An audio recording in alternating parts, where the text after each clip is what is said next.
Sir வணக்கம் sir. வணக்கம் மார்சால். முதலமைச்சர் விஜய் அவர்களுடைய சட்டப்பேரவை உரை பார்ட்டி ஃபண்ட் அப்படின்ட்டு ஒரு மாதிரி மொட்டையா சொல்றாரு. உங்களுக்கு தான் அதை பத்தி தெரியுமா?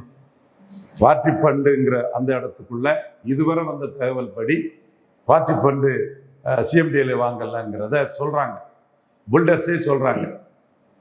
முன்னாடி வாங்கினதுங்கிறதுக்குள்ள ஆதாரத்தை விஜய் தான் சொல்லணும். பட் இப்போ பார்ட்டி ஃபண்டுன்னு எதுவும் சிஎம்டிஎல் வாங்கலைங்கிறத பில்டர்ஸ் சொல்றாங்க.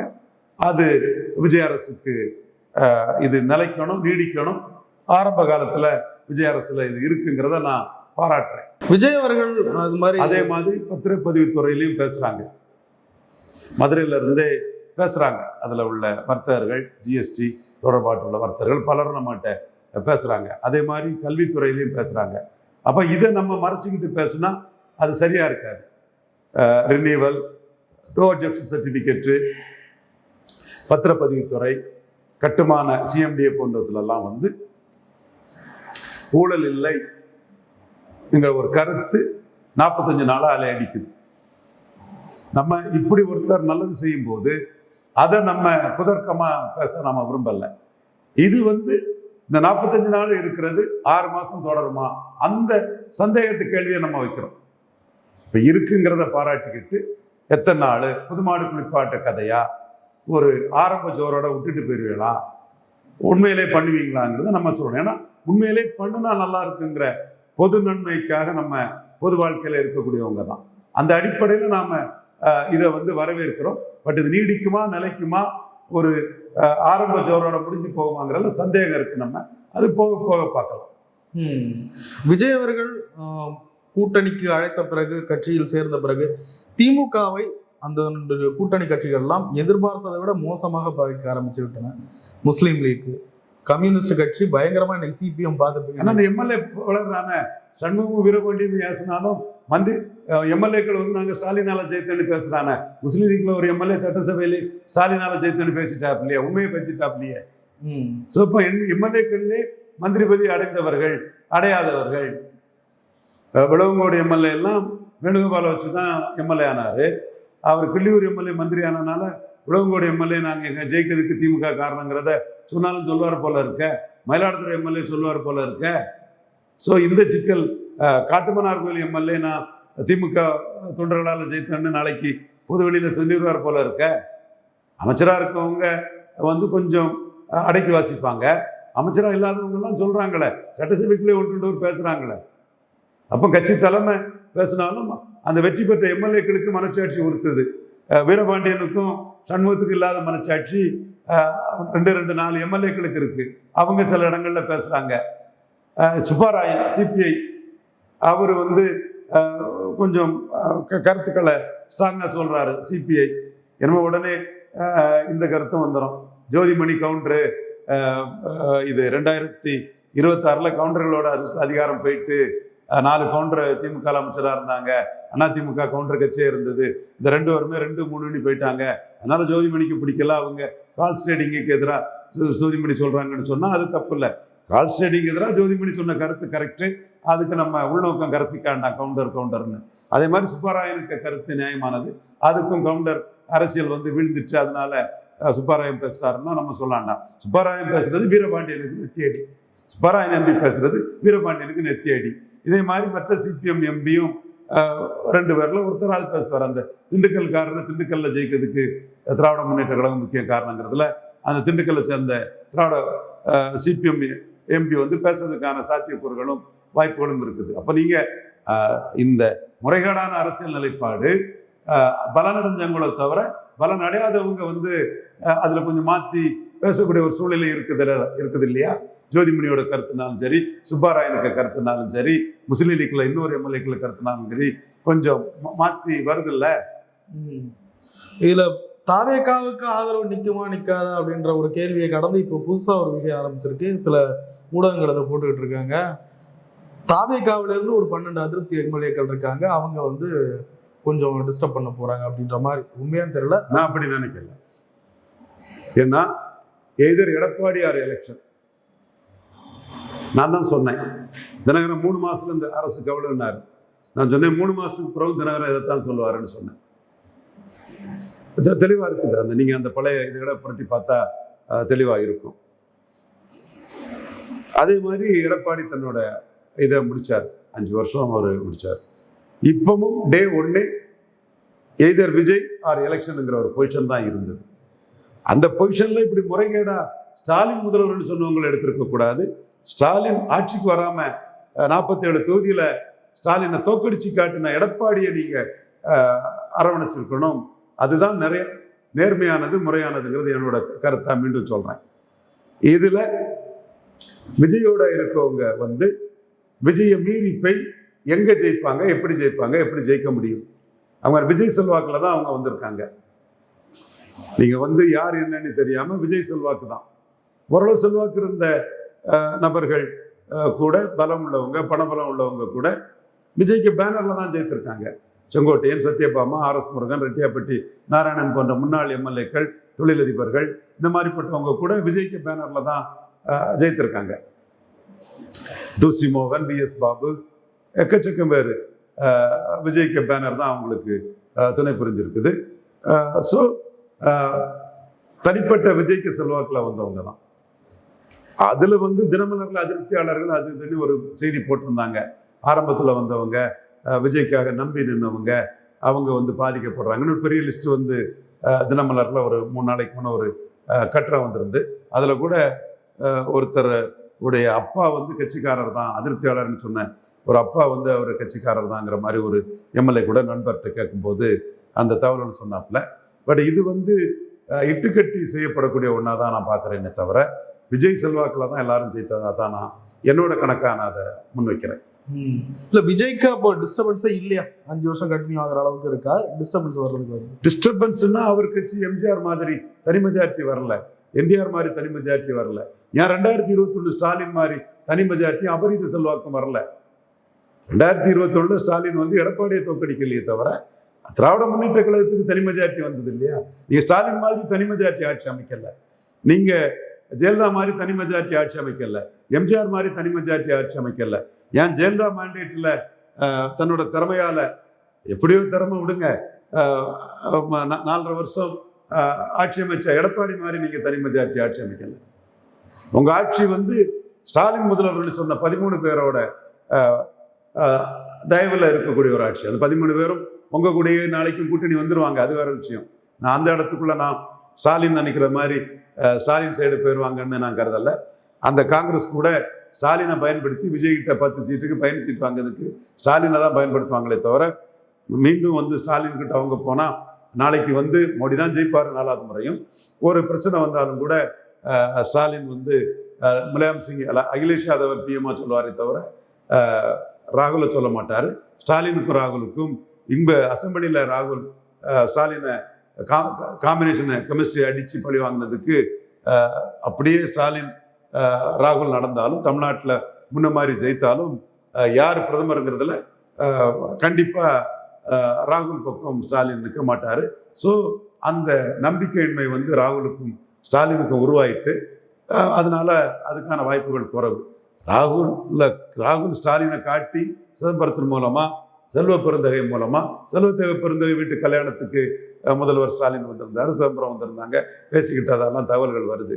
அது ஒரு பார்கெனிங் பண்ணதுக்கு ஒரு ஆப்ஷனாக காட்டி, சில வேலைகளை காட்டி 10 சீட்டு ஸ்டாலின்கிட்ட வாங்கினதை 15 சீட்டை விஜய்கிட்ட வாங்குறதுக்கு காங்கிரஸ் சில வேலைகளை பார்க்கும். அந்த இடம் தான் வீரபாண்டியனும் சண்முகமும் ஒத்த சீட்டோட ஜெயலலிதா 2009 3 சீட்டு கொடுத்தாரு கம்யூனிஸ்டுக்கு. ரொம்ப ஓவராக பேசக்கூடிய சண்முகத்துக்கெல்லாம் ஒரு சீட்டு தாங்க, என்னங்க செல்வாக்கு இருக்கு? ஜெயலலிதாவுக்கு 1/2 விழுக்காடு கூட நீங்கள் எடுக்கல. நான் 35 விழுக்காடு எடுத்த ஒரு தலைவர், உங்களுக்கு 1/2 விழுக்காடு கூட கிடையாது. சந்தர்ப்ப சூழ்நிலையில ஆட்சி நிலைக்கிறதுக்காக நீங்க வந்தீங்க, உங்க ஆதரவு எனக்கு பெரிய தூணா இருந்தது, மறுக்கல்ல. அதுக்கு தான் நீங்க இவ்வளவு நாள் ஆடாத ஆட்டமெல்லாம் ஆடிட்டீங்க. என்ன நடவடிக்கை எடுத்தாலும் உடனே அதை செய்யக்கூடாது, இதை செய்யக்கூடாதுன்னு உங்க தலையில ஆட்சி ஓடுற மாதிரி காலையிலையும் சாயங்காலம் ப்ரெஸ் மீட் கொடுத்து சண்முகமும் பாண்டியனும் கலக்குனீங்க. சரி, உங்க செல்வாக்கு என்னத்தை கலக்கிருக்கீங்க? ஸ்டாலினை வச்சு ஜெயித்தீங்க. நீங்க மனசாட்சியை தொட்டு சொல்லுங்க, ஸ்டாலினை வச்சு ஜெயித்தீங்க. சரி, ஜெயலலிதா அவங்கள ட்ரீட் பண்ண மாதிரி தான் நானும் ட்ரீட் பண்ண போறேன். ஒரு எம்பி சீட்டு தான்னா இவங்களுக்கு அப்பம் தெரியும் விஷயம். இவங்களுக்கு என்ன பார்கெனிங் பவர் இருக்கு சண்முகத்துக்கும் பாண்டியன் அந்த பாண்டியன் அந்த தம்பிக்கும் அந்த தோழருக்கும். ஸோ இவங்க நிலைமை இதுதான் என்னோட பார்வையில். ஆனால் காங்கிரஸ்காரன் திறமையாக பண்ணுறான். இன்னைக்கு இவர் இன்பதுரை ஒரு அடி அடிச்சிருக்கிறார் பாருங்க. கர்நாடகாவுக்காக திமுகவும் அண்ணா திமுகவும் சேர்ந்து, திமுகவும் தாவேக்காவும் சேர்ந்து விளையாடுறாங்க சட்டசபை, இதெல்லாம் நாடகம்னு சொல்றாரு பாருங்க. இது கர்நாடகாவுக்கு லாபம் பண்ணதுக்கு மேகதாது விஷயத்துல முதலமைச்சரும் எதிர்கட்சிகளும் சேர்ந்து ஒன்றுபட்டு நின்று சதி பண்றாங்க தமிழர் நலனுக்கு எதிரான ராஜ்யசபா உறுப்பினர் அதிமுக வழக்கறிஞர் பிரிவு இன்பதுரை, எடப்பாடியோட ஒரு கான்ஃபிடண்டாக களமாடிட்டு இருக்கக்கூடிய இன்பதுரை ஒரு ட்விட்டை போட்டிருக்கிறார். அது எடப்பாடி போட்டால் தான் நம்ம அதை எடுத்துக்க முடியும். அப்போ அந்த இடத்துக்குள்ள நீங்க எல்லாம் பேசுற அரசியலையும் தாண்டி இதுல உள்கையா திமுகவும் தாவேக்காவும் சேர்ந்து வேலை செய்து காவிரி விஷயத்துல காங்கிரஸுக்காக விட்டு கொடுக்குறாங்கிறத அதிமுக அடிக்கிறாங்க. சீமானும் அறிக்கையில தான் சொல்லியிருக்கிறாரு. சீமான் அதுல கூடுதலா எல்லாத்தையும் அடிச்சுட்டாரு. அதிமுகவும் காவிரி பிரச்சனையில இது தீங்கு பண்ணுது, இது அநீதி, இது கர்நாடகாவுக்கு ஆதரவு. அப்போ காங்கிரஸ் கூட்டணிக்காக காவிரி பிரச்சனையில திமுகவும் தாவேக்காவும் மீண்டும் ஒரு எல்லாம் முடிஞ்ச பிறகும் மீண்டும் கர்நாடகாவுக்கு சாதகமான ஒரு கருத்தை சட்டசபையில் திருத்த மாட்டு ஸ்டாலினும் விஜயும் அன்கோ போட்டு செய்திருக்காங்களா? விளக்கம் கொடுக்கணும்ல முதல்வர். ஏன்னா அதை சொல்றது அதிமுக ராஜ்யசபா உறுப்பினர் இன்பதுரையே அதை சொல்றாரு. ஸோ மொத்தத்தில் இந்த அரசியல் களம் மும்முனை ஆயிட்டு, மும்முனையில யாருக்கும் மெஜாரிட்டி கிடையாது. ஏடிஎம்கே இருக்குது கண்டிப்பா. முடியல. நம்ம அது சிவி சண்முகம், தென் விஜயபாஸ்கர், வேலுமணி, இவங்களால அந்த ஏரியாக்களில் பலகீனம் அடையுது. நான் மறுக்க வரல. எஸ்கி சுப்பையா, அம்பாசமுத்திரம் பலகீனம் அடையுது. ஆனால் ஒரு பேன் தமிழ்நாடு லெவல்ல எடப்பாடிக்கு எதிராக இன்னொரு தலைவர் யாரு? அப்போ அரசியல் களம் மெஜாரிட்டி இல்லாத விஜய், மெஜாரிட்டி இல்லாத Vijay, 4 party collision majority government 107, 233க்கு 107, 5, 112, ஒரு 2, 114, இன்னொரு 2, 116, ஒரு சீட்டு மெஜாரிட்டி கம்மிக்கு அந்த கொலிஷனுக்கு outside support CPM 2, CPI 2, ஒரு தினகரன் எம்எல்ஏ 5. அப்போ அதுக்கு மெஜாரிட்டி இருக்குது. தாவேக்காவுக்கு மெஜாரிட்டி இல்லை. ஸோ மெஜாரிட்டி இல்லாத நம்பர் 1 தலைவர் விஜய், மெஜாரிட்டி இல்லாத நம்பர் 1 தலைவர் விஜய். ஸ்டாலின் மெஜாரிட்டியோட இருந்தார். 2021 ஸ்டாலினை விட சின்ன தலைவர் தான் விஜய். இதுதான் உண்மை. 2021 ஸ்டாலின் மெஜாரிட்டி இருந்து அவரை நம்பி சிஎம்மா சொன்னவங்க மூலமா அவருக்கு மிகப்பெரிய அளவுக்கு ஒரு எண்ணிக்கை இருந்தது. ஏன் ஜெயலலிதாவுக்கு மெஜாரிட்டி இருந்தது, எல்லாருக்குமே மெஜாரிட்டி இருந்தது. என் கருணாநிதி கூட தனியாட்சி நடத்தினாலும் அவரை சொல்லி சிஎம்மா அவரை சொல்லி வெற்றி பெற்ற பாமக, காங்கிரஸ், சிபிஎம், சிபிஐ ஆதரவு இருந்தது. நீங்க இன்னைக்கு ஸ்டாலின் சிஎம்மா சொல்லி வெற்றி பெற்றவங்க ஆதரவுல இருக்கிறீங்க. இந்த உண்மையை முழு பூசணிக்காய சோத்துல மறைக்கிறது மாதிரி 5 நிமிஷம் அது இதுன்னு நீங்க டயலாக் விட்டுட்டு இருக்கீங்க. ஓகே, சிட்டிக்குள்ள திமுக அணியை பலகீனப்படுத்திட்டீங்க, ஃபேக்ட். இப்ப முதல் இடம் மெஜாரிட்டி இல்லாத விஜய், 2வது இடம் ஸ்டாலின், 3வது இடம் எடப்பாடி பழனிசாமி, 4வது சீமான் இருக்கிறாரு. அது பிறகு காங்கிரஸ், பாமக பலரும் இருக்கிறாங்க. 3 பெரிய பிளேயர் 20 விழுக்காடு வாக்க தாண்டி இருக்கிறாங்க. அப்ப நீங்க திமுக, அண்ணா திமுக தாவைக்கா முதல்ல ஆதவர்ஜினார் சொன்னா இந்த மேகதாது இஷ்யூல எல்லாத்தையுமே அடிச்சு தூக்கி போட்டுட்டாரு இன்பதுரை. திகழினா எடப்பாடி தரப்பு உங்களை லாக் பண்றாங்க. என்ன பதில் சொல்றீங்க? அவரு தெளிவா தானே கேட்கிறாரு. சட்டசபையிலும் எடப்பாடி கேட்கறது தெளிவான ஒரு பார்வை தான். ஸோ எடப்பாடிக்கு வேலுமணி, சிவி சண்முகம், தென் எக்ஸெட்ரா இவங்களாலெல்லாம் பாதிக்கப்படுங்கிறத நான் மறுக்க வரல. லோக்கல் செல்வாக்கு பாதிக்கப்படும். ஆனா இந்த இடத்துக்குள்ள அவங்க மேகதாது பிரச்சனை ஒரு ஸ்கோர் பண்றாருல்ல, எது சரி எது தப்பு? ஸ்டாலினும் உதயநிதி ஸ்டாலினும் விஜயும் சேர்ந்து எடுத்ததுதான் சரின்னு சொல்றதுக்கு என்ன ஆதாரம் இருக்கு? எடப்பாடி தப்புங்கிறாரு, அத வாதத்துக்கு விட்டுருக்கணும் இல்ல, கருத்தை கேட்டிருக்கணும் இல்ல. இன்னும் புதுசா என்னத்துக்கு அதுங்கிற கருத்தை தானே 8 விழுக்காடு மக்களவையிலையும் சட்டமன்றத்தில் 4 விழுக்காடு எடுத்த நாம் தமிழர் அந்த கருத்தை தானே சொல்றாங்க. ஏன் அன்புமணி அந்த கருத்தை சொல்றாருல்ல? அப்போ நீங்க காங்கிரஸ் கூட்டணிக்காக திமுகவும் தாவேகவும் அன்பை போட்டு மேகதாது விஷயத்துல செயல்பட்டீங்களா? அந்த கேள்வி வந்து இன்னைக்கு எடப்பாடி பழனிசாமி, பாமக, நாம் தமிழர் 3 கட்சிகளை கேட்டுட்டாங்களே.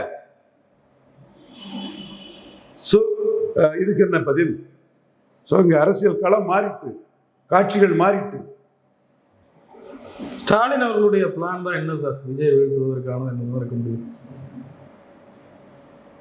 ஸ்டாலின் அவர்கள் வந்து எதிர்பாராத தோல்வி அடைஞ்சார். நான்லாம் எதிர்பார்க்கல. என்னால் அதை கணிக்கவே முடியலை. ஆனால் சில இதுகள் ராகுல் காந்தி சதி பண்ணார், கெமிஸ்ட்ரியை கெடுத்தாரு, அது எனக்கு தெரிஞ்சது. திருமாவளவன் கண்டஸ்ட் பண்ணியிருக்கணும்.